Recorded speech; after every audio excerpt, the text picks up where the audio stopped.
Right, UFOs. UFOs. Yes. UFOs. So for anyone watching, this is something we've been doing for a couple of months now, but technically this is only the third episode because we've had some space in between for, mostly down to me. Popple's always ready. It's down to me mainly. I'm always ready because I haven't filmed any normal videos. I noticed that the other day, actually. I was looking at your channel. I thought, you haven't filmed for like 3 or 4 weeks. I haven't got the kind of the gusto. I've said to you many times before, I haven't got that. There's nothing. There's nothing. I absolutely understand, honestly. If sometimes I wonder, should I just go back to like I used to be a retro gamer video YouTuber? I'm just going to do videos whenever the moment takes me, of whatever it takes me on. That's totally understandable. Yeah. But we won't go into that now. No. So anyway, UFOs. Right. So as a baseline, where's your stance on UFOs? Do you believe? Absolutely, without doubt. Oh, I love that answer. Yeah, without doubt. I love that answer. And I think, do you believe they're visiting us all the time, or do you believe? Do I believe they're visiting us all the time? I'm not talking about in the universe now. I'm talking about Earth-wise. Do you think we are getting UAPs, UFOs, whatever you want to call them? No. No. No. Why not? And I believe if we are, they aren't the ones that are on YouTube. No. I think I would go on a reach to say we would both probably classify alien / intelligent life as different to what most people would. I wouldn't classify it as the stereotypical, the bipedal and greys. I mean, that's what greys, isn't it? And that whole atypical view of an alien like Paul walking the earth. The grey alien, the most famous version of supposedly any sightings, really. But for there not to be, just impossible. In the grand scheme of things, I'm the same as you. In the whole, this Fermi paradox bollocks. I know it's come up with the most brilliant minds in the world. I know this. Yeah. I know this, but I cannot fathom that in 14.5 billion years, with 98 billion light years of distance, that we're it. There's no way. It's impossible. There's no way. It's impossible. I think the argument people use... It's because we can't see them. I think it sometimes borders a little bit. I think there's a little cusp of ignorance in there sometimes. What, from the people who say that we're it? Because they're like, if it's intelligent life, but I think the lack of grasp is intelligent life that we deem as intelligent. Yeah, exactly. Yeah, our version of intelligent isn't necessarily intelligent. No, of course not. Yeah, like on the grand scheme of things, I can understand, they use the equation they use to think that we are it in the universe. I understand that but when you think of it, there's millions upon billions, not thousands, billions of galaxies and stars. Well, it's actually more than billions. It's actually this is what we know. So it's to the nearest deemable Googleplex, right? It's like a 10 to the power, it's ridiculous how many stars and star systems and galaxies. Galaxies, just thinking there's millions upon billions of galaxies. Yeah. Our one galaxy, we will never cross it in multiple lifetimes. Yeah. Ever. That's how big galaxies are. Yeah. Most galaxies, anyway. Yeah. It's Galaxy Caramel, not so much. But yeah. But to say that we are it is it's not only ignorant. I think it's the more egotistical thing us as a species can never come up with, that we are it. I think. But what we have to admire is that we've got really credible sources now who manage to find out about them every single day for at least one video per day now. Well, I think this is partly what goes against the UFOs or UAPs or UFO. What do you prefer, by the way?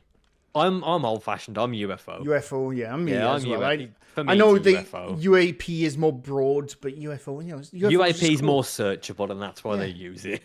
It's what Mulder used to say, so I'm going to Yeah. say UFO. So. Yeah. Yes.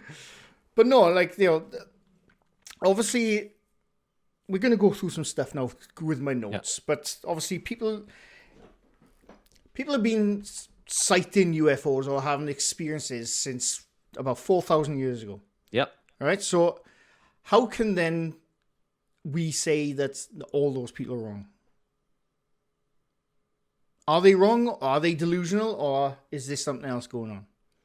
I am not sure. So I think, do you know because they use the hieroglyphical challenges and the hieroglyphical images. Oh, you mean the helicopter stuff? Yeah, but I actually know what that is, though. No, but they also have the worshipping of the large, the worshipping of what they deem to be aliens. But Yeah. historically speaking, we kind of know that Egyptians would try to malform Like the Ra heads, and wouldn't they? So to elongate the skull, so it was a sign of Wasn't that, power. what's that? The Abenakis? Is it called? Is that what they're called? Is that what they're called? The Abenakis, Abakanis. I always forget. I'm just thinking of Frank Abagnale, but that's Catch Me If You Can. Abagnale, not Abagnale.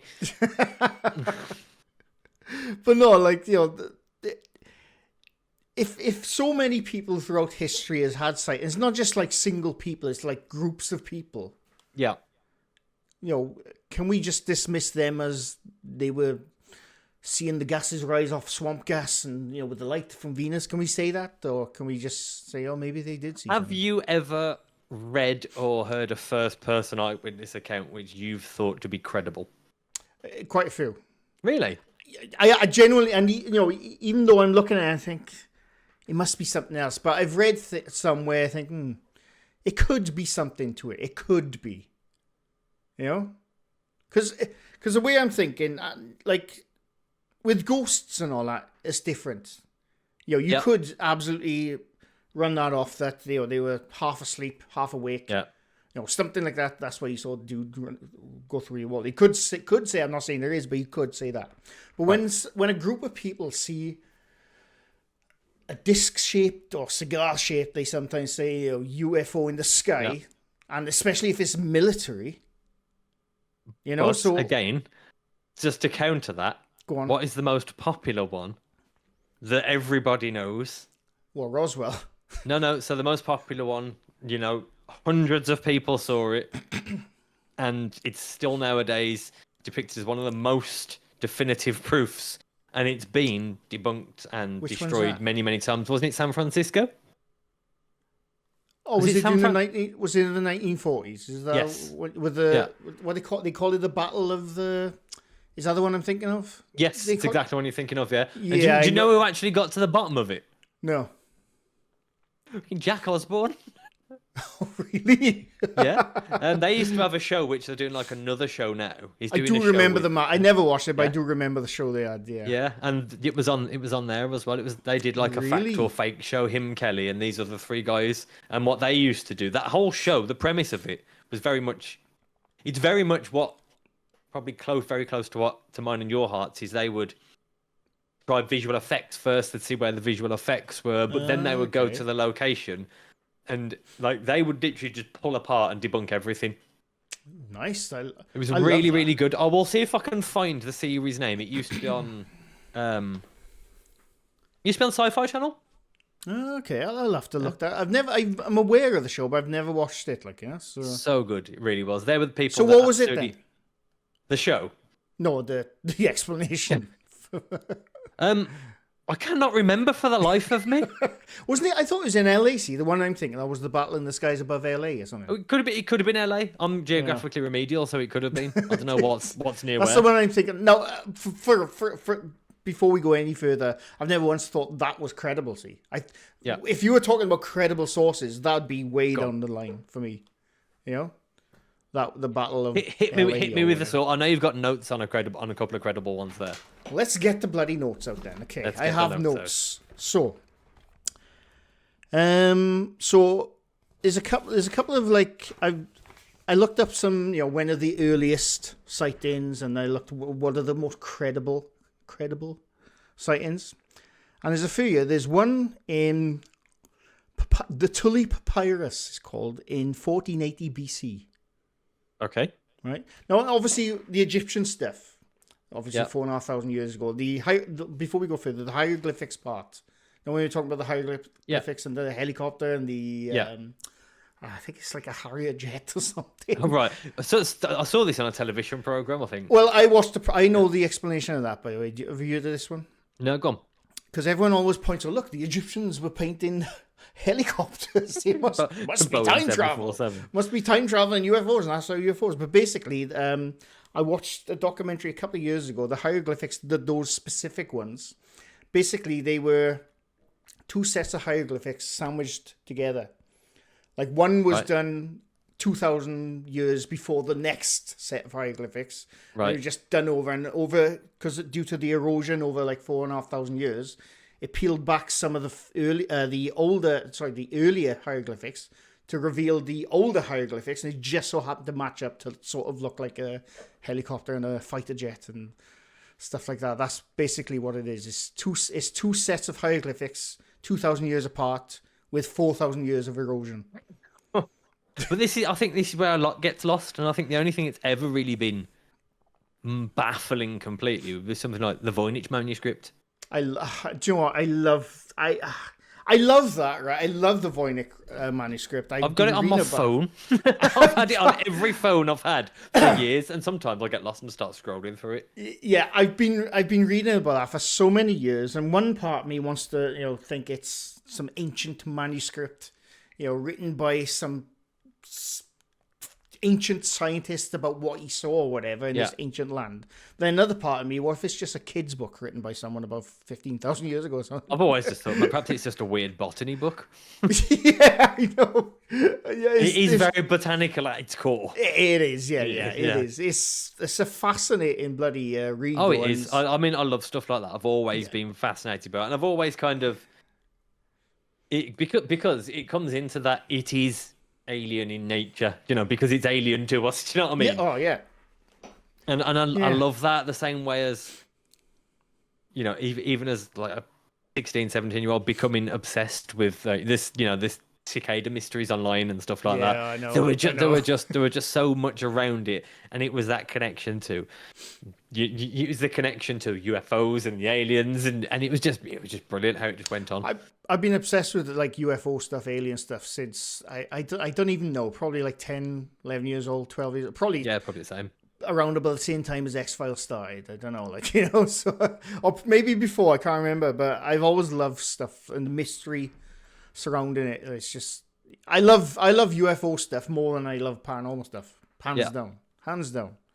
It's just something which just interests me, which I remember, we'll get to the notes now, but I remember about 20 odd years ago, I was working with my dad. I can't remember where we were, but we were working out in the country, because we used to fit double glazing, like every bloody Welsh person.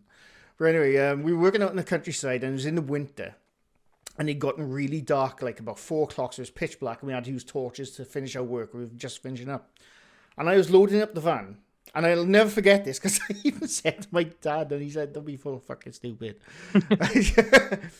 I saw light in the distance, because we could see like right down the valley is just mountains, and obviously you could see street lights in small little streets. It was just tiny little villages, and I saw this light in the sky. Now, obviously, my first thought was a helicopter. Right? Yeah, helicopter. Obviously, that was my first thought. I wasn't like, oh my god, it's a UFO. My first thought was it's a helicopter, and I saw it go slowly like that, but then it went slowly like that, and went really fast, then upwards. But then it stopped and went back down, and then I lost sight of it. But first, and when I was watching, like, I'm mesmerized, thinking, shit, could this be my time? Have I finally seen my first ever UFO? But then, as I was thinking about it, it's like, no, it wasn't going. It was going the same speed as a helicopter. So it was probably just a helicopter. It was so far away, I couldn't hear the engines, or, it's way too far in the distance. I could just see the light. But I couldn't see like a searchlight. It was just literally just one white light. Unless you were seeing the searchlight.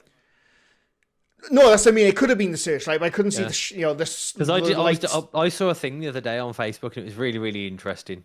Well, it wasn't. It was bollocks. But I just wanted to prove a point. Someone posted on Facebook this video, and you may have seen it. It's the shining the torchlight at the sky, and they're like, "See, it's flat Earth. We've hit the edge." And because of the way the torchlight, because the torchlight is hitting the clouds. You mean? Yeah, because it's hitting the low-level clouds. Right. Right. Do you mean the firmament? Yeah, but no, it's even low. I think it's basically just hitting low-level fog. It's just like just above the trees. Yeah. So we had the same atmosphere here, so I just went outside with a green torch and did exactly the same just to film it. This is one of the biggest problems, or this is one of the biggest problems. It's the same with bloody ghosts and paranormal. This is one of the biggest problems now. Is the internet is one of the biggest problems. Yeah, because it carries so much bollocks, and people will post anything and they will believe anything. So this just ruins everything for everyone. It does. Here's an interesting one for you. As I know you kind of like, I know you like aliens. I know you like sci-fi. Yeah. As you know, I'm a big Doctor Who fan. Yeah. Right. So are you up to date with like the more modern? I haven't been up to date since what was his name? The last time I watched, fully sat down to watch Doctor Who. Did you watch Matt Smith's? No. What was his David name? Tennant? Not David Tennant. I caught a few of it. Christopher Eccleston. I did watch a few of his. Yeah, I forgot about him, actually. So he's probably the last one I actually sat down and watched the series. Well, Matt Smith did I was thinking, what's the name? Ralph Fiennes? No, Ralph Fiennes. What was the one? That's Voldemort. No. What he did? Oh, not Fiennes. I can't remember his bloody name. He did like a one-off spin. Steve McGann. Steve McGann. That's the one. Yeah, sorry. Yeah. That was the one. That was the last time everyone was excited about Doctor Who because it hadn't been on for a couple of years. I'll never forget, going off complete tangents, I'll never forget, I actually messed Sylvester McCoy one day in Porthcawl. Because he's always around for a fucking Comic-Con somewhere.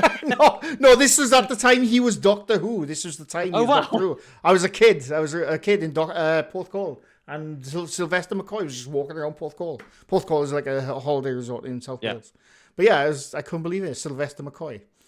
And that was at the time he was Doctor Who. That was probably mid to late 80s, maybe. I don't know. I can't remember. I've always wanted to meet Peter Davidson. He was my favourite Doctor. Yeah. I know all about Doctor Who. It's just I'm not up there like you or full blown fans, So Matt Smith's series, he had a couple of series where they did this whole thing, right? It was hilarious. It was about the crack in time and the crack in the universe. Oh, right. Right. And it dragged on and on. And the press were like, this is just dragging on now. Doctor Who's reached all new lows. But there were some people who realised that the whole crack in the universe thing is actually you may have seen it, that it's called the Void. Oh, the Boots Void. Yeah, so nothing exists. Yeah, it's called I think it's called the Boots Void or the Booties Void. I'm not sure. I didn't even know if it had a name now. Yeah, it does have a name. It's just nothing, and it is. I think, and going off memory, I think it's at least because you look at it through it. Obviously, we can't see it through our telescope, but a proper, the scan of the night sky. Yeah, I think they've estimated it's a couple of thousand light years. In distance. The gap, I mean. Yeah, but just nothing. But it just defies everything, doesn't it? Which is the most beautiful thing about it is, while physics can explain it, it defies physics in its own existence. And for those who don't, just remarkable. And for those who don't know, when we say it's a void, it doesn't mean you just can't see it. There is nothing. There's no planets. There's no star There's no systems. matter. There's nothing. There's nothing there. Which is bizarre. Yeah, it's bizarre when you think of how the universe forms. And it's things like that let you know we probably only know 0.1% of what is to know. Absolutely. What's the furthest we can see? I think it's I can't remember. Is it the heliosphere? Me, I can just see South Staffordshire Water's office. But no, we can only see so far due to the speed of light, obviously. So but we know there's more stuff after what we can see. We just can't see it, and we probably won't in our lifetime. Oh no, current technology anyway. So yeah. Here's a question. Then, could you remember about 2 years ago? It was all over the news. No, maybe 3 years ago. I can't remember. You know the star? I forget the bloody name. It's one of the largest stars close to us. It's like Wolf. Something. Beetlejuice, sorry. Beetlejuice. Yes. Well, that's one about. I think it was about 2, maybe 4 years ago. I can't remember now. Where they noticed that it dimmed by about 10% for a couple of months. Obviously, the light from that star takes a couple of years to get to us. Get to us, yeah. Yeah. But they noticed that it dimmed for like a few weeks, and they said the only way something like that can dim for a star that size is something passing in front of it, yeah.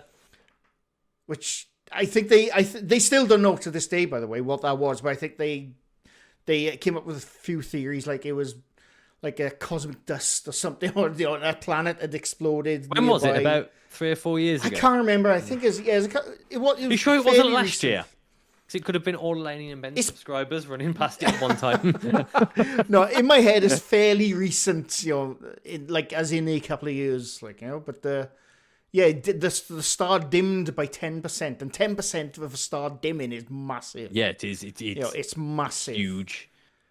So it's interesting, and just stuff like that when it comes to space.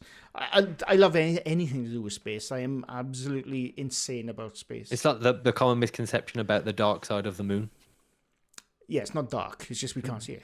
Well, there is technically no dark side of the moon. No, I know. Yeah. And in fact, it was another side India landed on last year. But yeah, I can't remember if it was China or India. But anyway, UFOs. Yeah. Right, let's get to the notes. Let's get to the note. Right. So I looked up the earliest accounts of UFOs throughout history. Obviously, you got the Egyptian stuff, which we've sort of covered. But the earliest one is the Thule Papyrus. One of the earliest recorded incidents resembling a UFO sighting is found in the Thule Papyrus, an ancient Egyptian text dating to the reign of Pharaoh Thutmose III. Saying that wrong. The document describes fiery discs appearing in the sky, which some interpret as a possible early UFO encounter. That was that was from a text from 1480 BC. Now, would you say aliens, or would you say they possibly just witnessed a meteor shower? A meteor shower, yeah. Yeah. It sounds to me like a meteor shower, Yeah. To be honest, I think a lot of the sightings could absolutely be down to a meteor shower, or a comet passing over the sky, and I think a lot of them could go down to that. To be honest with you. Apart from the ones that turn round. Well, this is that's it. Yeah, well, yeah. When they stop and turn around, unless it's forgot its bags. Yeah. The other one is called Ezekiel's Wheel. In 593 BC, in the book of Ezekiel in the Hebrew Bible. Now, the thing is, this is coming from the Bible, right? Right. I'm not going to go into the Bible stuff, right? But I'm just saying. Okay. There's a passage known as the Vision of Ezekiel, where the prophet Ezekiel describes a celestial phenomenon resembling a spinning wheel in the sky, accompanied by strange creatures. Interpretations of this passage vary. Some have speculated that it could be describing a UFO encounter. Right, I can have my input on that one and probably debunk that one straight away. You probably could. Now, obviously, the Bible was written by a load of people over. It's simpler than that. Go on. Okay, so I will let you answer this for me. Okay. I know nothing about the Bible, by the way. That's even better. So, what does the Bible say about Jesus' mother?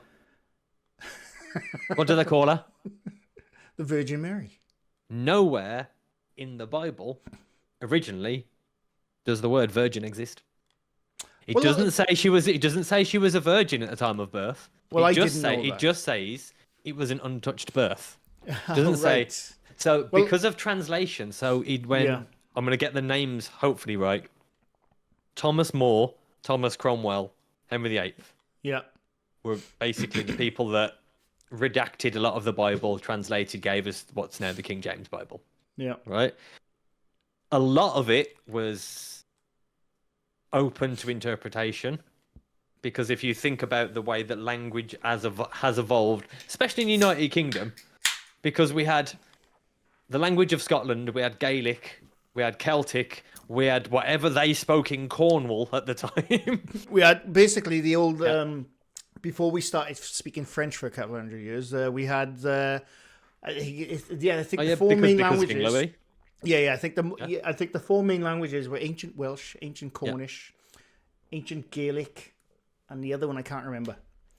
But that was the four main languages of the UK at the time. So if you think of anything biblical now, the way we hear it, It's like nobody can argue the fact. Like, I'm not a religious person, but no one can argue the fact now. We know there was a person called Jesus. I think we do we know, or are we like almost certain apparently that down was a to dude? carbon dating and what there was a person called Jesus, but Okay. every single depiction of this person called Jesus depicts something completely different to the Bible. I have no doubt whatsoever that there was a carpenter roaming around 2,000 years ago who, was putting out what they called speeches after speech, like Monty Python the style, Life of Brian. The other one that which gives into translation as well, which is it's actually a phrase that we probably all used. If you do a good deed for somebody, you're known as what? A good Samaritan. Exactly. Yeah. But to be a good Samaritan, you have to be from Samaritania. Yeah. You don't. It's like saying, "Oh, he's a good Mexican" when he's from Norwich. I think this is the biblical ones. It's just misinterpretation of the language, and I think that's as simple as that is. Yeah, I mean, stuff from the Bible does fascinate the history. The Bible, talking about, does fascinate me. But oh yeah, I mean it is brilliant, but as my mate famously said, so is Harry Potter. True, that is true. I've actually read all the Harry Potters. Yeah. But anyway, for the next one, the Alexander the Great incident in 4th century BC. Have you heard this one? Okay. No. According to the ancient text, during his conquest, Alexander the Great and his army allegedly encountered flying shields or flying objects in the sky. The Greek historian Arrian documented this event in his work, I'm probably saying this wrong, Anabasis Alexandri. And what was his name? The philosopher? Arrian. And what? I'm not going to talk about the brother. What did the 1940s teach us about the Aryans? I was trying to get away from that because I knew you'd bring it up. Just saying. But yeah, that was We'll leave that one alone. Yeah, we won't go there. That's for a different podcast. Yeah. Wow. Yeah, we'll do the World War II podcast, shall we, next? Yeah, the World War II. There's a couple of more recent. In 1947, do you know what's interesting, all right? When I was researching these notes, there's a viewer, and he comments quite, not too often, but quite often. He has for a couple of years on my YouTube. He actually got in touch with me. I hope he doesn't mind me saying his name. Frank, his name is. I don't know. I know his full name, but his name is Frank. Frank Butcher, I'll call him. No, and he's a former U.S. military. Right. And from talking back and forth with him, I believe he was a former U.S. military. And he said he was on. You know what? I should have in my notes because this is why it reminded me of. He was on one of these more famous. He was on one of the warships that sighted like the what are they called, the pill UFOs. That's like they shaped like a pill. Yeah. I think it was in the early 80s or late 70s. I can't remember now. He did. Maybe Frank, if you're watching this, if you want to get in touch again, I'd happily tell your story again, because I was going to do it a couple of years ago, before I met you and all Beardo and all that. I was going to make a video about it, and for some reason I never got around to it. But he gave me his account that he was one of the stationed on one of these warships at the time of this sighting happened. A fairly famous sighting, UFO sighting. Yeah. And it was sighted by quite a few people on this warship at the time. And I can't remember what it's called. And the reason why I can't remember it's called, because there's a few years. So one of them was in 1947. The Kenneth Arnold sighting is called. On June 24th, 1947, private pilot Kenneth Arnold reported seeing 9 unidentified flying objects near Mount Rainier in Washington State, USA. Arnold described the objects as a crescent-shaped and moving at incredible speeds, sparking widespread interest in UFOs and coining the term flying saucers. That was in 1947. Now, I don't know if that's the site, not the Frank guy. No, I'm talking about what they call Foo Fighters.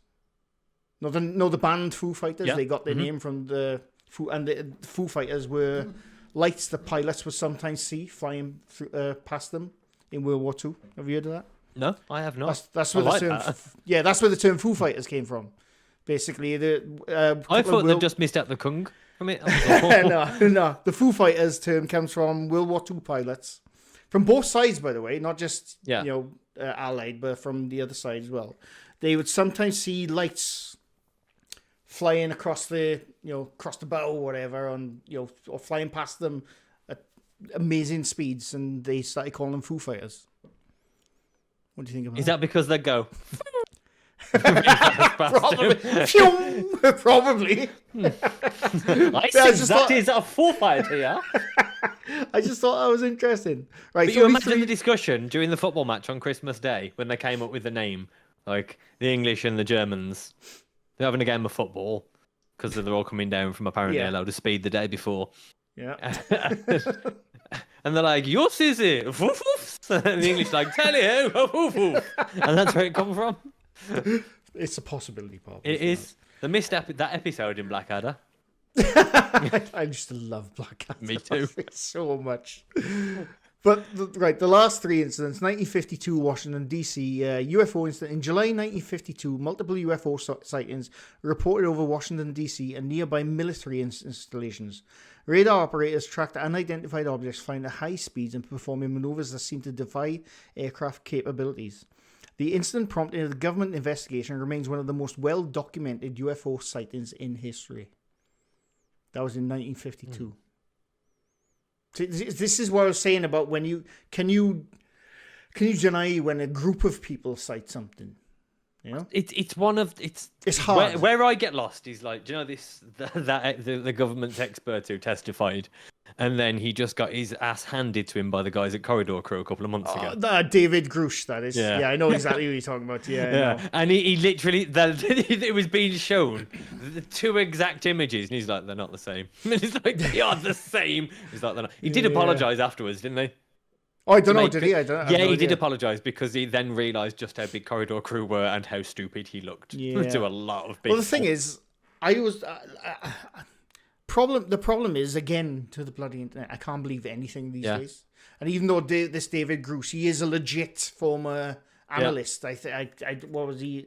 I can't remember what part of the military he was in, but he's a legit former analyst. And when he was coming out with all this stuff in government, I thought, maybe. And then obviously, as it went on, probably not. Maybe not. But okay, my question to you is, important one, Area 51, your opinion. Are there aliens there, you mean? Do you think it is an alien base or not? No, I don't. Because there's been a lot of aircraft which have been sighted around Area 51 over the last 50 years, and then 20 years later it comes out, oh no, it's just the F-177 bomber, stuff like that. I actually it's a testing facility basically for military aircraft mainly. I find it really, really funny that we've had over here, oh my gosh, what was the other one's name? Mo Sargi, yeah. Have they been to Area 51? Two others. No, they've been to the British Area 51, which we won't talk about the name because a lot of people tend to go there. I don't even know what that is. And I'll message it to you afterwards. Okay. But I just sat watching the videos with them telling the stories and them going into the pillboxes and talking about the underground stuff. And I was in hysterics. Hang on. Like only certain people. Let me have a slight guess. Go on. Were they lying through their teeth about everything? But not just or embellishing, more like embellishing. But it was more than embellished because they were talking about how you had to be, and let certain people in. I was based there for 3 months.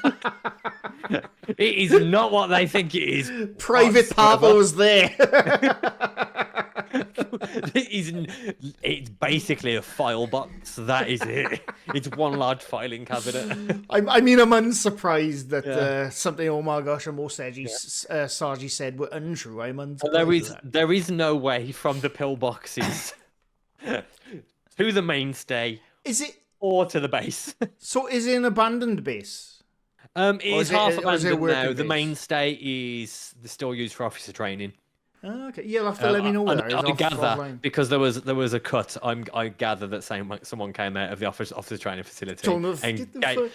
Officer training, do not mess around. The provost sergeants here, get out. There's just no messing around there. I'm unsurprised. I'm Yeah. unsurprised that they would Yeah. do that, but at the same time, it's hilarious. It is hilarious because, they've got... you've got to respect. They've got to make content. It's their living. It's their job. They have to make content. They do. They got to appease their 12-year-old audience, I suppose. But they have to make it more entertaining than that. At least, Sam and Colby make it a bit more entertaining. They've got a 15-year-old audience, and they make it entertaining. You have to say that much. I often wonder, though, because I've wondered this, we're going on bloody paranormal, I know, but I've wondered this. If I was a kid now, Yeah. would I like people like oh my gosh and Mosaji and Sam and Colby? I probably would, wouldn't I? I don't know. I think I'd like to think I wouldn't, because even as a kid, even though I did a lot of dumb shit, I've even made a video about all the dumb shit I've done growing up. I'd like to think that I had a sensible brain, even though I was a bit of a what's it called? Adrenaline junkie. Yeah. I still had a sensible head on my, would I follow people like Sam and Colby if I was 15 years old? There was actually a thing, and we've discussed this website before, and I believe you could probably still find it if you went on there. So the website's called Above Top Secret. Do you remember it, ATS? No, I don't know. So before YouTube Yeah. wasn't YouTube that it is now. There was something called ATS, AboveTopSecret.com, which I do believe is still a website. I'll just check. I mean, it's a possibility. I can't remember a lot of my early days of the internet, to be honest with you, but it's a possibility. Wants to see if it still exists. ATS does still exist. So basically, it's a website about UFOs, conspiracy theories, and all this stuff. But this actually had, unbelievably, a massively viral forum post. All right. From a man by the name of Dan Tanner. Right. Now, I would love to find it so we could put up here. I'll put up. I will try to find it because it's. So this was the story of Dan Tanner. So Dan Tanner. I'll have a look when we're editing this story. I think it was. In my opinion, it was possibly the first. What do you call it? We always talk about and what we think Really Haunted does with his channel. ARG. ARG, yeah. Yeah, it was quite. But basically, he made out that he was. Not only visited by an alien, right, but he was attacked by one by trying to attack it. Right. But he would show his injuries. He would show. That actually rings a bell a bit. Actually, show himself in hospital, like the medical notes, police interviews, government. This went on for 6 months, and it had nearly 8,000 pages on this forum thread. Really? And I'm almost positive it's still there. Was that the first time that story came out? Yeah, so basically he was the person that made that website boost what it was. I mean, it's got some really wacky stuff on it, but it's also got some interesting stuff because I find the most interesting stuff the stuff that is posted anonymously that it could have something to it because there's no. Or do you think this is the same vein as again 4chan. all this? No. Again, all this when forums. I used to frequent various forums, usually sci-fi forums, to be honest with you. And back in the day before YouTube, and it was you had John Titor. You've heard of John Titor, and yes, the time traveler. There was others, and I can't remember. There was this one, and again, it was all time traveler stuff. All started on those similar kind of forums and went on for a couple of months and then stopped. Was it? No, you'd have to. Where he was like, "Here's my proof." But there was a lot of it, and so how old would I have been at the time? So I would have been maybe. I'm gonna say about 16, maybe 17. It was the days of dial-up. Well, if you were 16, I'm a couple of years older than you, so if you were 16, 17, it was probably 2001, 2002. Yep, 2000. Yeah, so that would be about right. Yeah, yeah. So that would have still been dial-up then because we were poor, so we had dial-up. So it would have been dial-up. So it was the dial-up times, and so it was very. The only thing we'd had to that level of ludicrosity before was David Icke. Yeah, it's so bizarre. Like people these days who are younger, they probably know who David Icke is if they go around those kind of circles. I remember when he was on sports bloody programs. And then, before he started saying that the Queen was a lizard person, do you remember who he was between those two things? No, I can't remember. He was Jesus, remember? Oh, yeah. Because he went on we have a program in the UK. It's was it like Late Night with Wogan or something Late like Night this? with Wogan. I used to love watching it. And he came on Late Night with Wogan, and Terry Wogan was always drunk, always. On the whiskey. And like, I met him once, and he was drunk. And David Icke's come on to sell his, and he's telling people that he's Jesus. He's telling people when the world's going to end. And Terry Wogan remember that. goes, Yeah, I remember that. what's going to happen when the world doesn't end and you're going to look stupid? And he's like, I'm not going to look stupid. You all are. And then they interviewed him afterwards, and he was like, I think I got the date wrong. It's actually going to be. And then he added 2 years on. I'm going to tell you a funny story about the world ending to do with me, right?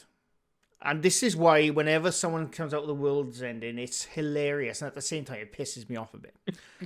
I remember when I was about 16 or 17. So this would have been... No, sorry. 15 or 16. This would have been about, say 1992. I can't remember... No. I'm not that old. I can't remember the exact age I was. But it was from the, say... I think it's like from 1994 to about 96. I remember someone... I can't remember who it was, predicted the end of the world was going to happen in 1990, 96 or 97. Was this the Nostradamus one? Probably. I think that was the Nostradamus one. Anything to do with Nostradamus Yeah. pisses me off so much. It's such a stupid shit. I know. He even made up his name. His real name was Nigel Davis. Could you imagine? But anyway, right? It was probably a bloody Nostradamus, and it was all over the news. Obviously, there's no internet back then. It was, but not for the normal public like me. And all the news for months and months now, Nostradamus has predicted the world is going to end, I think it was like 96 or something like that, or 95. And I was fucking terrified. Honestly, I believed this so much, because I was like I said, 14, 15, maybe 16 years old. I believed this so much, right? And because on the news at the time, I can't remember which bloody war we were in. We were all probably in some war with or a Cold War or something. I can't remember. And I used to, every time I'd hear a plane go over the house, I think, this is it. This is it. It's about to happen. And I would shit myself. Not literally, thankfully. But honestly, it scared the crap out of me for about 2 years of my life. Because someone in the bloody 400 years ago said something which people interpreted that the world was going to end. And I'll never forget that when it got to like 16 or 17, I thought, well, the world hasn't ended. And then I finally looked up what this probably Nostradamus said. I'm like, the fuck is this guy on about? Who the hell? Who said that the lion will fall onto the rose? Yeah. Who decided that the world's going to end? Because it goes with the confirmation bias, like that blind psychic woman. The Baba Yaga? Is that the woman that didn't get absolutely anything right. Yeah. It was just, I made a video about it. I made a video about it a couple of years ago. I said these exact same things. Yeah. Every single thing. And this is the same with anyone who predicts the bloody future, by the way. Right? Anyone who predicts the future or predicts the world ending. Look up exactly what they said. It is gibberish. Yeah. Absolute gibberish. It's jibber jabber. It's jibber jabber. And it's only people who, for some bloody reason, want to feel important. Like, it actually means the world's going to end in this year. Every bloody time a world-ending prediction comes up, like, oh my god, again. Like, I remember, what was it? The most recent one? Was it 2012? The Mayans. Yeah, the Mayans. The Mayan calendars ended. The world's Didn't we discuss end. this, the Mayan calendar, but they got it all wrong because it was base 20, so it should have ended. We did. Ended That's right. Yeah, we did. I remember that. 1,200 years ago. And I remember I was with this girl at the time, my girlfriend at the time. She was worried. I'm like, you've got nothing to worry about. Don't worry. It's like all the crazy predictions always happen. And I'm like, you absolute maniacs. Do you know what you're saying? You're just putting panic into young people who were like me in the 90s who believe in you. But I think like we just seem to be programmed to do it now. It's like we love doom. We love doom. The Telegraph now has been predicting World War III every single day. World War III is constantly trending on Twitter. Constantly. Yeah. Obviously because of the Russian thing. Yeah, but the thing is, because of the Russian thing, so like, you know, they took an interview where it was translated where he turned around and was like, the last thing anyone wants is World War Three, Yeah. and then they just cut it to we want World War Three. Like, I'm not going to get into Yeah. Russian stuff, but yeah, the media they love a bloody headline. They Yeah. love a flash headline. Oh my God, Yeah. World War Three. And it's the same with this is what I was saying to you earlier. One of the biggest problems these days is the internet. I love the internet, but it's one of the worst things to ever happen to us, if you ask me. I think about so, the fact that the BBC has finally admitted and actually gave in and said, we realise that the age of broadcast television is over. It's and over. They've actually accepted it, and they're moving towards just an iPlayer based society. yeah. But I hate the British television license anyway. I haven't paid it for a couple of years, and I don't have one because I don't no, watch I don't live have television. exactly. And I got in touch with the licensing people years ago about it, so I'm not breaking the law. It's an official thing you can do over here in the UK. People don't realise this, People actually think that you have to have one if you don't watch any live TV from BBC. No, you can watch ITV and Channel 4 if you want to, but if you don't watch any live TV from BBC, you don't have to pay at all for a television license. For those who didn't know, you do not have to pay for a TV license. Life hack. How about that? We're like 5-minute crafts now. We should do a 5-minute crafts video. I remember about a couple of years when I started doing it, it's probably about 10 or 12 years ago or something. I just split up with my girlfriend at the time who believed about the world ending. And I moved into a new place. I thought, fuck, I have to get a bloody TV license. I don't even watch TV. So then I started looking at, I don't have to pay for it. And that's when I got in touch with them. It's the best ever. And I think I had a letter come back saying, no problem. I almost said my surname. Man. No problem, Mr. Gray. We will get in touch with you in 2 years' time. Perfect. To see if your circumstances have changed. They never did. They never did. Yeah, mine haven't either in like 7 years. Yeah. But yeah, I think we should do a 5-minute crafts video. What, life hacks? Yeah. What, the ones where they like, here's a marker pen. Did you know you could make a saucepan out of this? Yeah, and then melt it down. Pull out a roll of cling film and some duct tape. The life hack videos, they're hilarious. Some of them are actually pretty cool. That's what we should do. What? We should watch, right? A 5-minute craft surviving outdoors. Right, and then we should actually just go out with 2 cameras and see how many we could do it. Bushcraft, I am so up for that. I love bushcraft stuff. But 5-minute bushcraft. 5-minute bushcraft. 5-minute bushcraft. Yeah, but sometimes they like, here's how to make like an oven outdoors with nothing but a stick and Grogu. And then after hours, they'll make this oven and like, hang on. Where did you get those tools from? Where did you get the oven from? Yeah, where did you get the bloody Biko oven from, you fucker? I reckon people would love to see that. A 5-minute bushcraft video. Where we have to build a shelter. A fire. I love that. Something to cook on. I've literally... All out of cling film and duct tape. I've been wanting to make videos of actually outdoor stuff of just building a fire and just talking about paranormal whilst I'm sitting by the fire. But building an actual fire with like sticks. Oh no, not a proper fire. I'm talking about with sticks, not bringing my little electric fire with a car battery. I've got a flint knife. Oh, very nice. Yeah, so you take the top off. It's the electric lighter. Have you ever actually tried? You probably have. Yes, yeah, You're in the military. I used to. I was in the Scouts when I was a kid, and I was in the Army Cadets. So I've done all that. Like, where you do it's easy to do with plaited hay, or plaited grass. Oh, okay. Yeah, I remember it taking you put the split in the wood. Ever. Yeah, rather than do it with your hands, you actually roll. Oh yeah, no, I've seen that. Yeah, I've seen that method. Yeah, I know exactly what you're talking about. Yeah. But yeah, manual lighters are great. So rather than actual a lighter, it's just like a little piece of flint with a knife inside. But obviously, if it gets saturated, it doesn't matter. So you can get it wet. Yeah. You can just spark it off. I've always wanted a piece of flint, but it'd probably be a bit dangerous with it. Everywhere I'd be going to like Tesco's. It's really difficult to use because you have to do it very, very quickly. So you have to have like a bit of like just a bit of dry grass on your little finger or between your little finger, and then you just toss it back over so you can get the sparking. I do love bushcraft stuff, but have you ever seen, completely off topic, as usual, have you ever seen the, I don't know where they're from, I think they're from Thailand or the Philippines or something where. This could go awry. No. Trust me. It's the YouTube videos. His YouTube channel, and I can't remember what it's called, where they make like a hut and a sauna in 5 hours. Have you ever seen that? Have you ever seen that? Yeah, so I watch all these because the guy I watch he's a video editor, like his day job.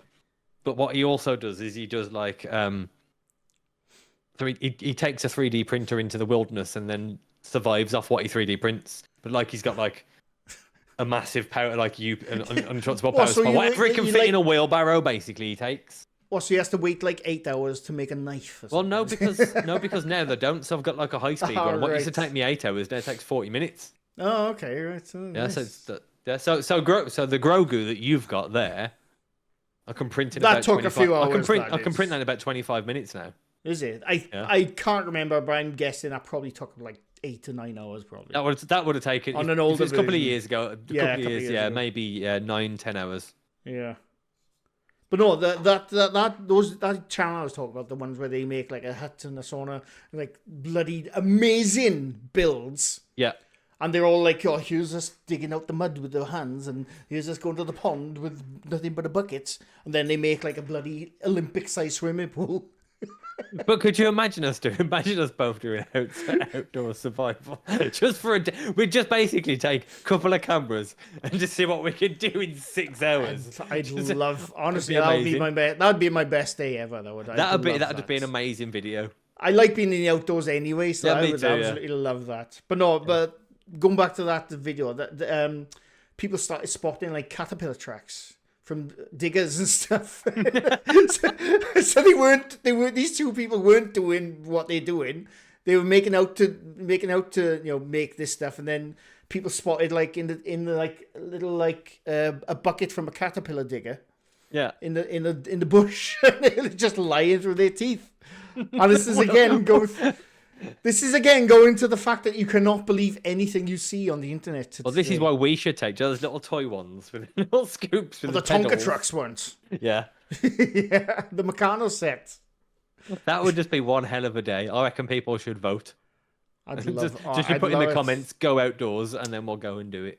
Genuinely, right? I've been wanting to do that now for a couple of months, but the weather's been so terrible. Yeah, I've not seen the sun for so long now.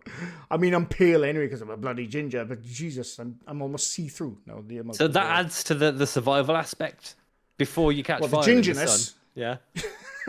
We have to make you a little sunshade or just a big straw hat. That's the first thing we'll be making a bushcraft video.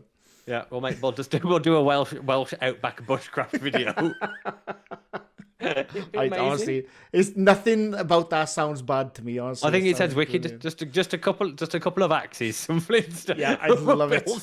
Yeah, honestly, just going into the forest with a machete is my kind of day. Honestly. Yeah, but you know full well it's got 5 minutes in. It's going to turn into Predator. Oh yeah, it's going to happen 5 minutes. Cover yourself in mud. Can you see me, Popple? I'll be like, why are you dressed like Dylan? Just coming with Dylan, you son of a bitch. Who is it? Oh, I watched a video a couple of months back. Someone tested whether they could actually see someone. And it worked. I can't remember. Yeah, it worked. Yeah, it I worked. can't remember what it was now. It was Corridor Crew. It was Corridor Crew. Was it Corridor Crew? Yeah, it was Corridor Digital, yeah. It was. That's right, yeah. It was brilliant. And they tested whether, if someone kicked... Oh, that's right. It was the guy. The guy with the ginger tash. Yeah, yeah. I can't remember his name. He always does the sponsors and stuff. But yeah, he's the one... Basically, the guy that owns it. He owns Corridor Digital. He's one of the owners. Yeah. But yeah, he's the one who went out and tried to test if he could be found through heat vision. And they couldn't find him. I was actually blown away because I thought they were finding him straight away. I thought they were going to find him so easily with heat vision. But yeah, so if you're ever in the wilderness running away from aliens, back on aliens now, cover yourself in mud for heat vision. It works. Yes, it really does. Where were we about aliens? Yeah. But did you watch the Disney video the other day? No, I am the one where I've seen the thumbnail where he's like the Disney crystal. Invented. Yeah, I haven't watched that yet. I'm gonna watch it though. Yeah, watch it. No, I always watch Corridor. Good. It's so good. Like it's good for me and you. To everybody else, I think a lot of people would just find it boring. But because we know the difficulties, Yeah, I love everything to do with cord Yeah. and filmmaking, obviously. But we know the difficulties of how hard attractive green screen and blue screen is. yeah, And yeah, it's just so magical to you can see the excitement of them. And I yeah. kind of felt it from. I was like, that is just remarkable. For those who's never watched Cordo Mine, they don't just do like cool little 3D stuff. They actually go into proper old school filmmaking as well, and the techniques they used to use is really cool stuff. And there's another one as well. If you like film, it's called Film Riot. I love Film Riot. Yeah, I love Film Riot. Film Riot's amazing. Generally, the recreational shots. A couple of shorts I made. It's almost 15 years ago now for my old YouTube channel, which some I did upload to this channel like years ago. I can't remember which ones now, but some of the techniques I did in my shorts I learned from Film Riot. But they're brilliant. They were so good. Absolutely amazing. There are so many bullshit filmmakers and stuff on YouTube. Yeah. But there are so very few that actually get the recognition they deserve. And Film Riot. I mean, there's one with Cinecom as well. Cinecom are amazing. I can't remember Cinecom. The Dutch guys, Geordie and... okay, I don't know them. Yeah, they've recently stopped. They shut down production because basically someone broke in and stole everything. I'm just remembering now. Film Riot, they wanted me... like sometimes I put little random intros into my video, which has nothing to do with the paranormal. I just want to do some filmmaking stuff, so I put like a minute thing. I used to do it more often than I do now, but one of them I wanted to do was a technique I learned from Film Riot. Was the Blade Runner 2049. Yep. When Agent K gets to LA and it's just orange dust and he sees a statue in the background and stuff. They came up with a really cool technique using filters and stuff. Yeah. And it looked amazing. And I didn't know where I was going to put it, but I just wanted to make a scene like that for a video, but I never got around to doing it. Their comp of the spaceship coming back to Aliens, the spaceship over LA that they did in post-apocalyptic LA. And they did the comp of the spaceship with the lights and the clouds. I haven't seen that one, no. Yeah, Film Riot. Yeah, Film Riot did it. I haven't seen that one. Yeah, it's so good. It was maybe 2 or 3 years ago. So good. I mean, they are massively passionate filmmakers that don't give a shit about sponsored stuff and all that stuff. They do still have the same sponsor they've had. Yeah, for but it's domain.com to keep the channel going. Yeah, obviously, yeah. I'm not against sponsors at all. Yeah. But they've had the same sponsor for about 10 years. But it's not like Peter McKinnon, Matty Hapoya kind of levels. If it's the same recycled bullshit, just so they can sell an Apple product. Yeah, I know. I hate that shit. Didn't Peter McKinnon? I think he makes videos anymore, does he? He does, yeah. Oh, so basically, every other video is him saying now that the best camera you can get is an iPhone, and I sit there dying inside. Sit there dying inside. Although I did shoot a short about 11 years ago on an iPhone. But I was only I understand that. That was because the only camera I had at the time. It's when they're advising people. If you imagine, right? So somebody said to me the other day that somebody had told them to buy an iPhone 12 Pro because it's great for filmmaking. I was like, how much is it? It's going to cost me about 600 quid. Yeah. I think it's more than that now, isn't it, for an iPhone 12? I was like, well, go to a used camera place like MPB. You can pick up a 2.5K. Sorry, actually, you can get a 4.5K Blackmagic Ursa cinema camera. Yeah. With a decent Micro Four Thirds or Canon lens. So you can get something like a Samyang 2 1.5 35mm. And you've got a cinema setup for half the price. Yeah, I'm with you. I would take a cinematic camera over phones any day of the week. I'm with you. But do you think it might be down to accessibility and not everyone knows how to use cameras? But then with the iPhone, you just then I say to them, that's fine. Ignore what I just said, and then go and buy the original Blackmagic Pocket Cinema camera because it operates like a phone. You slot a hard drive in the side of it. Yeah. You can pick them up for £180, and you have got some of the best looking footage you're going to get for under £1,000. Like, again, I would take a camera over a phone any day. I don't care how good the camera is. But one of the boys in work, he has I don't know what the latest iPhone is. I haven't had an iPhone for like 10 years. Excuse me. But he has one of the later iPhones, and he showed me I don't know what it's called. The cinematic pan mode where you can pull focus. That one. Yeah. It does genuinely look really good. See, for a phone. cringe when I look at it because, but the only reason I cringe when I look at it is because, so I'm looking at footage like that every day. Yeah. So Yeah. you like you used to do a lot of 3D design. Yeah. So so for me, I can tell that the software's processing it. It's like Yeah. the Yeah, I difference know what you between mean, yeah. natural The bokeh and digital software to processed analog. bokeh. Yeah. And it just looks dirty and ugly. Whereas I'd just rather use a down and gritty camera for video, not a video camera, not a camcorder, because I think they're just overpriced nonsense now, camcorders, if I'm being honest. But I just think that, do you know what I mean? There's so many of them out there, and I think they're capitalising. The reason the prices don't go down is because ghost hunters use them. That is exactly why they don't So, go down. like, Ouija Brothers have got XA60s. Yeah, I did handle I them think when they're I the met up with them. I can't XA55s or the remember. XA60s, and they were like, they're just shy of $2,000. But you put them in a low light situation, And they're terrible. and and again, you're stuck But with sensor problems. You're stuck with you're stuck with processing problems. Yeah. I love digital, but a lot of problems come with digital as well. Like Yeah, compared to analog. So yeah. yeah. But yeah, so this is why I love these things because they're just wicked. They're monstrous, and they have a little bit of a learning curve to them for anyone new to them, but they're just so nice to use. And when you get the footage out of them, you look at it and you're like, it's the question that gets asked most often is why doesn't what I've filmed feel like a film?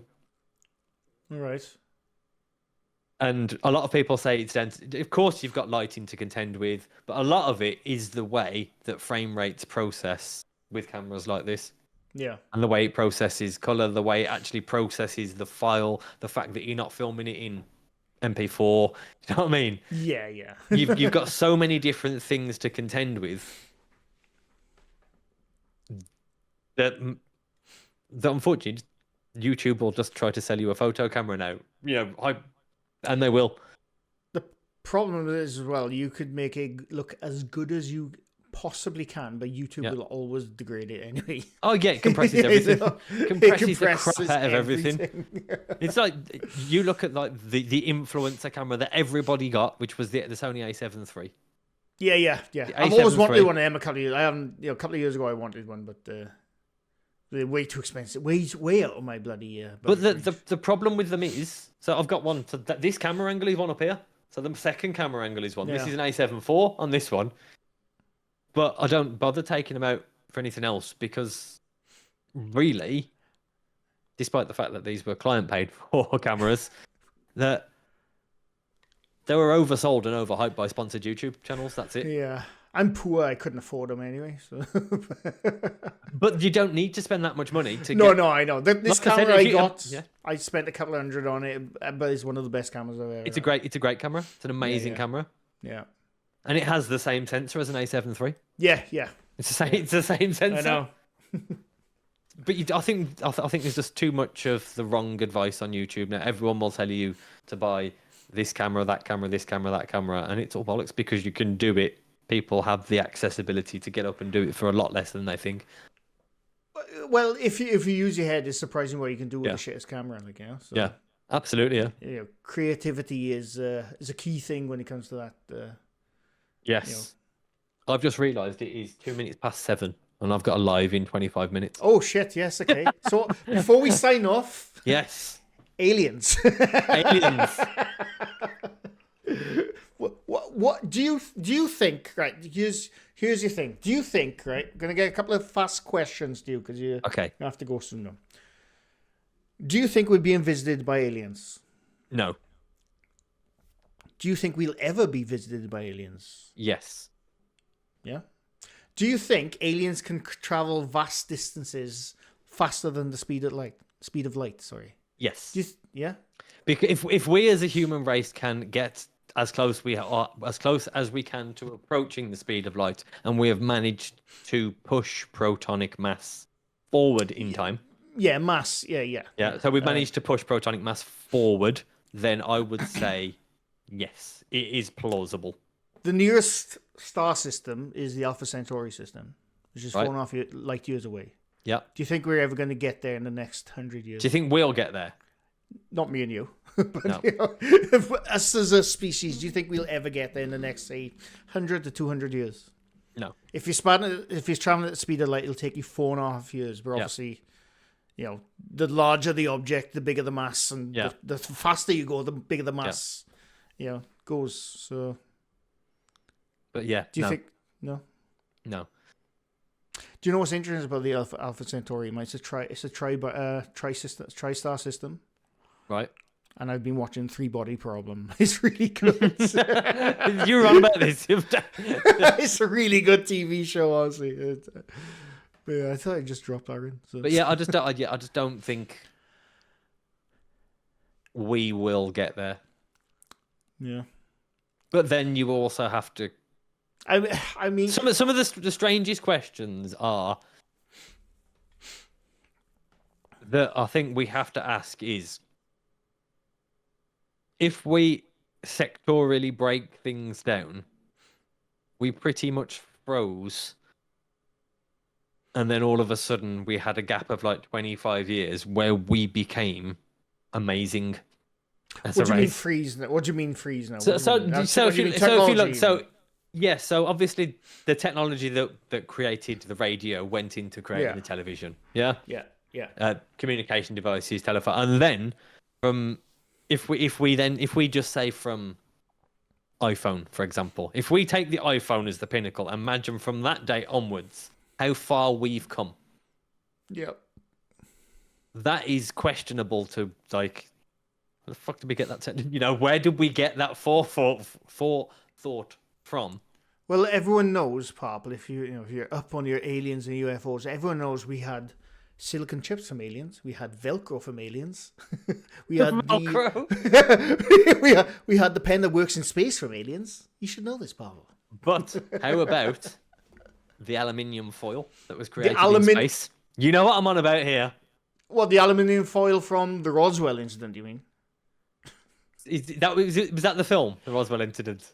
No, I'm talking about the genuine Roswell in 1940. Was it 42? I don't know. There was. I just remember the film, 47, and there was a piece. Basically, it was like apparently there was that they did it on the space station, and they did this combination of something with the aluminium foil, and it was a tensile aluminium, and they screw it up, and then it just refracts back into its original positioning. That does Do you remember actually that? ring a bell. Yeah. That does. Yeah. What film was that? I don't know. Yeah, I can see it in my head, but I don't know where it's from. Yeah. Yeah. Yeah, the pen that can write in space, but they never even thought of writing in pencil. Pencil. Yeah. So, Oh. to close off, do you think everyone's crazy who sighted a UFO?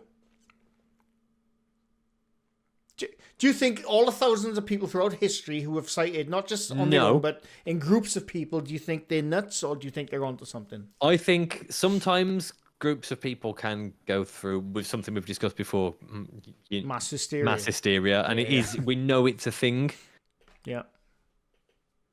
but again, it is totally plausible that it's not. Hmm. Yeah, it's totally plausible that they did see something, just because I don't think at the moment we've been visited. I personally don't think we've been visited, but there's part of me who hopes it's all true. You know what I'm saying? Yeah, I think that's where I am. Yeah, I would Yeah, love it to be all true. Like, And at the same time, I wasn't there. You know, so Yeah. I can't say whether what they saw or not. I'd love to be in a glass room and this dreadlocked alien just took me and then took my voice box. It was like, release me. And then for some reason, he rips your head out with with your spine still attached. Yeah. What did you do that for? But anyway, I'm going to leave you go now. Yep. I really enjoyed. We talked Me about too. aliens. We talked about films. Filmmaking. When doesn't it come back to films? We talked about bushcraft. I really Yeah. enjoyed it. If you want us to do bushcraft, let us know in the comments. let us know, but you have to wait Or till the weather whatever to you get want us better. to discuss next. What do you want to go on? What do you want to discuss next? What would I like to discuss next? There are two Yeah. things. I'll let you choose. I already know which one you're going to choose. Go on. Right? Number one Yeah. would be myths and misconceptions. Right. Yeah. Yeah. I love that. Or number two, let's talk Star Wars. Oh my god. That's a really tough one. Based on this question, but you're not allowed to answer back this question. Oh, now. was this the thing you were going to ask me months and months ago? But this You've is got to what- let this me is- answer it now. This There's no way I is a cannot- statement I will put to you, and you're not allowed to respond to it. There's no way you can't let me respond. No, No you're way. not allowed because I've got to do it live. Right, so the statement is Go on. Star Wars Yeah. is one of the most overrated film series of all time. And I'm not allowed to respond right now, motherfucker. But we could discuss that, and I will give why. Okay. By the time we It's get like to your this... brain is going to burst. I can see the red. No. I'm already thinking of my response to you. But I can't wait to see. I'm going to let you explain yourself. It's like a shitty Harry Potter, really, isn't it? No. Magic glowy sticks, old man teaches. I mean, in if the you're going to ways. compare it to anything, you could say it's Dune, really. Yeah. 'Cause You- Dune I did mean, it but first. that's not for 2 months yet. Sorry, I couldn't resist. So people can either watch Mr. Grey get very, very angry, or very I won't get passionate, angry, not but angry, I won't very get angry. passionate about Star Wars. It's highly doubtful I'll agree with you, but I will not get angry. But I don't But I- dislike Star Wars. You know this. No, but, I know this. I know. But there are some things I would like to put to you. I'm not about that. single-minded, mind. I am totally agree that it has its faults. No doubt about it. But we'll get to that. It was like what I said to somebody the other day, just in a closing statement. Watch how many people hate on me for this one. Right? That The Crow would not be viewed as it is today if Brandon Lee was still alive. I agree. I've said this before. I've said this in videos. I've said this in live streams. I didn't think The Crow was all that good, to be honest with you. No, mate. I got bored. Do I you got bored. realise the amount of hate we're both going to get? I don't know. think it was a very good film. I have never like you said, it probably is because Brandon Lee died on set, but I've never understood the love of that film. I found it so boring when I was watching it. I watched it when it first came out. So I don't know. And I was even more surprised that it seems like the soundtrack for the new one is going to be even worse than the soundtrack for that one. Who's in the new one? Is it Peter Skarsgård? Yeah, it's one of the Skarsgårds. One of the Skarsgårds. Yeah. Isn't it? It was that it can't rain all the time thing. I was like, seriously? Seriously? Have you never been to Wales? Honestly, he's not even joking right now for the last 6 months. But anyway, I'm going to leave it there. There will be an audio version full. I'm just going to put the full thing up. I'm not going to cut it down like last time. I'm just going to... People prefer the full thing. So there'll be an audio version. You're going to have to cut the one part out. Yes, I will. Don't worry. I will. If you don't mention it, I don't have to cut more out. Anyway, thanks for stopping by. Really enjoyed Thank you. Pop. Everyone go to @Parple on YouTube. PARRPLE, which is ridiculous spelling of Parple, but It is. yeah. Or as he first says, and he was like, this guy talks more than me. Name's Purple. It's too close for purple for my liking. But anyway, we're gonna wave. Thanks. I hope you enjoyed. And I'm gonna put that vote up right after I finish this because Star Wars is gonna win. See you soon. Bye See you for now. soon. See you in a bit. Bye.